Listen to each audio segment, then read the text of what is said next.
Welcome back to the Canada Specialist Program series. Now joined by Lizzie, who is our local representative for Northwest Territories. We always love these pictures of the Northern Lights, Lizzie. So over to you. Thank you. Thank you, everybody, for joining us. We had some Canada specialists just last month in Yellowknife, and I'm pleased to say they saw the Northern Lights. So, this is what I'm going to take you through today, the Aurora, capital of Canada, Yellowknife, and where we are located, and a little bit about how to see it, the seasons, and happy to answer any questions at the end. But I'll take you on the journey now on where we are. So, the Northwest Territories are up in the subarctic and Arctic region of Canada. The airport gateway is Yellowknife. Air Canada fly directly from Vancouver straight into Yellowknife. It's about a 2.5-hour direct flight. There's also Air North that fly from Vancouver, and then from Calgary there is WestJet. What I do like to say with anybody booking flights with to subarctic areas like this is always try and include it on your international ticket if you can. If you have clients that want to add it on later, it can get a little bit more expensive, although Air North is renowned to be a little bit more affordable in that space. But looking at from Australia, I really try and have it included in your Air Canada ticket from Australia because it's just a lot more cheaper. And then if anything happens in the Arctic regions too, just remember Air Canada can, if there's delays, Air Canada can put your clients on the next flight the following day without any penalties, and they assist because of any delays. So always good to know anywhere heading in the Arctic regions of Canada. I always like to suggest too, when you do have clients booking flights separately, or after the fact, never put Yellowknife last then, because if there is a problem or is a delay, they need a buffer in Vancouver if they haven't got a connecting international flight. So they're my little tips on getting there and making sure your clients are safe from flights. Now let's go on the Aurora journey. So there are two seasons. There is winter and there is summer fall. So winter is the longer season, December to April, and that's when the lights will stay out longer because the skies are darker earlier. So it will go dark like at 4 o'clock in the afternoon. The aurora comes out earlier, whereas in summer it might not be dark till 9 o'clock. So the aurora is a shorter window. But both two seasons, both easily accessible and great add-ons. We're always, a lot of people come and love to add us on. So, winter you can add us on to a white Christmas, a ski for mill, a winter wonderland trip, maybe the Via Rail, train across the country or to Jasper, easy add-on. And then in summer, wonderful add-on to cruising. A Rocky Mountaineer. So always look at the options to add on with Aurora and factor that into the itinerary. It's a great add-on. So, a little bit about the city of Yellowknife. The city is a thriving city, and I put two pictures here for you, a summer and a winter, so you can see how big the city is. And it has lots of restaurants and it has shops, everything that you think you could need, car hire, transport. And they've also that lake that you see at the top, that's the Great Slave Lake, and that freezes over in winter, and that it becomes the ice roads that was filmed in Ice Road Truckers, and it takes you out to the diamond mines. And you can include that in the itineraries too. So there's lots of fun things to see and do. But now what we're here for. We're here to see the aurora. So all the different types of ways to see the aurora when you go to Yellowknife. And it can be quite confusing because a lot of our aurora viewing stations look like you can sleep under them, under the stars like you can in Europe. But that's not the case with the aurora viewing stations out of Yellowknife itself. We do have fly in, fly out lodges, which I'll take you through, but in general, the stations are literally that. So you'll stay in a hotel downtown and then you go out to a station and then you go and experience the aurora and then they take you back to your hotel in the evening. You usually get picked up at around 9 o'clock at night and drop back between 1 and 2 in the morning. So that's really important to understand for your guests staying in Yellowknife, that they do not stay out under an aurora experience with the accommodation. Particularly, they'll see beautiful pictures like this. This is Aurora Village. And my next picture is Aurora Village too. A lot of people think you can stay in these wonderful, gorgeous teepees, but inside these teepees is actually a fireplace and some chairs just to keep warm. You don't sleep there. But Aurora Village are one of the Aurora viewing stations that we say will come and pick you up from your hotel, take you out to this beautiful facility. You can book a private teepee if you like to keep warm, or you can go in with mixed people, and then you watch for the aurora to come out, and they take you back. So this is one of the most photographed places would be Aurora Village. Smaller tours is bucket list cabin tours. They have a small little cabin, and they do dress ups, and they come and get you as well from your hotel. And then also to a brand new one, which is becoming quite popular, is North of 60 Sky Dome, because it's Indigenous owned and operated, and it's quite beautiful. They have this sort of like a glamping type of snow dome where your guests will come and sit all bougied up and in a lounge environment and watch the aurora through the dome, or they can go out on the aurora viewing deck. And this place also offers dog sledding in the winter and year-round axe throwing, and they also have Indigenous cultural tours. So North of 60 would be the new kid on the block that I recommend as one of the better experiences for an aurora viewing station in Yellowknife. Another one that's popular is for people who don't really want to just go out and stay stationed, but want to move around or have different types of photography, is something called Aurora hunting. That's offered by North Star Adventures. They literally pick you up in this van, pictured, and they take you where they believe the strongest photographic points are for the aurora. But you're not in a heated environment as such, other than you're in the vehicle. You are out moving around. So that's called Aurora hunting, and it's only offered by North Star Adventures. So there is another one too, which is quite an interesting way to get out to. It's Aurora Island Lodge. It's a very rustic fishing lodge, to be honest, but they have a good vantage points for Aurora on the lake. And for people looking for a fun way to go out and add transfers as an experience, they actually take you like on the ice road out to see the aurora, because this is on the ice road, or in summer it's by boat, Aurora Island Lodge. So just remember some of these names as the places where you can see the aurora from Aurora viewing station. But the top two that I would say are carried by the Australian tour operators and wholesalers would be North of 60 and Aurora Village. And then moving on to our premium product for Aurora viewing is the fly-in, fly-out lodges. Now, this is where you do stay under the aurora at a lodge. The most famous being Blatchford Lodge. It's recently been purchased by Arctic Kingdom, and I really do need to update my photos looking at this, because it's had a complete renovation.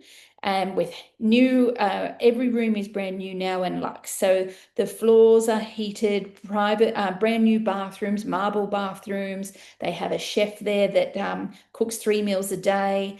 There are in the remote wilderness, completely off grid, very, very popular with Australians. So if you do choose to go to Blatchford Lodge, which is the premium lodge, it would be more on the luxe side than any of the others. And very good, was very well received at Virtuoso recently, and they do very well. If you do go to this lodge, you do need one pre-night in Yellowknife at one of the hotels, because their little charter flight leaves very early, and it doesn't align with the flights from Vancouver or Calgary. So you do need one night at the start in Yellowknife, but at the end you don't. The connections work.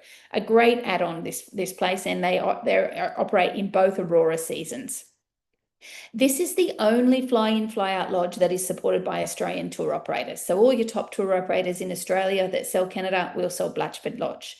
The next ones I take you through are more of a off-grid experience, where all agents would have to reach out to the properties direct to determine availability, but all unique in their own story. This one here, Lac Lamart, is summer only, but what's really unique about this place is they do wildlife tours to see bears and moose and buffalo in the day, which is an amazing experience. It's a fishing lodge. They've got beautiful little cabins. They're rustic, but comfortable, all with private bathrooms, but another great fly-in, fly-out lodge. This one here, Yellow Dog, this is on the lake year-round. Again, this would be more like an Airbnb. The owners are very involved and like to cook for guests, and so it's more social, Yellow Dog. And really off grid and more remote would be Peterson's Point Lodge here.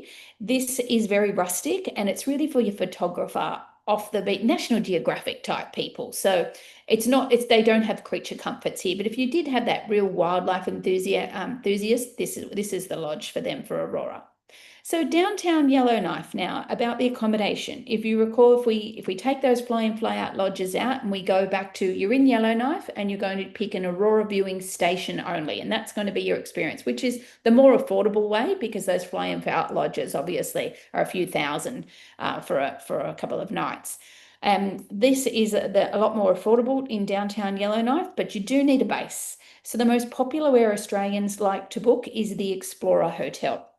It's very central, it's downtown, and every single one of the Aurora viewing providers will pick up from this hotel. It's got a wonderful restaurant called Trader's Grill. I actually think it's one of the better places to eat in the whole city. It's a really nice restaurant. So great hotel as your base for Aurora viewing. Another nice hotel is the Chateau Nova. Again, one of the popular ones, lots of pickups from the property. And then a lead-in property for the budget is the Days Inn and Suites. And this property is really large. And I would say it's lead-in probably because the decor is a bit dated, but it's really affordable, great base for your budget conscious. So when you travel to see the Aurora, particularly in winter, it gets very cold, so you need winter clothing rental. Aurora Village offer it in their rates. You can add it on, but for all the other providers, there's a company called My Backyard Tours, and they rent for everybody, and they will deliver the winter clothing rental to your client's hotel, and it includes mitts, boots, jackets, so they don't have to worry about packing all this from Australia because your winter clothings won't cut it. You do need this sort of winter clothing rental. And sometimes in the summer months in the evening, if somebody feels the cold, they might want to have that clothing as well. So what is there to do in the day? Well, there is a lot to do in the daytimes, but you do have to remember, don't worry about packing too much into your clients' itineraries in the day because they will sleep a lot. Sometimes they're not home till 3 in the morning and they do need to recover because they're going to go out again. Because my biggest tip of going to see the Aurora is never miss a night.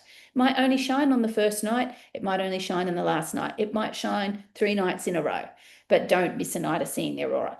But if in the day they do want activities, everything from hiking, waterfall views at Cameron's Falls, boat trips, fishing trips, wildlife viewing, glass making, there is so much to do. And then in the winter, dog sledding, ice fishing, ice roads, snowmobiling, activities are endless to keep your clients busy in the daytimes if they didn't want to catch up on sleep and just chill. So that is a wrap for the Northwest Territories. I'll bring Charlie back on and I'm happy to open for questions.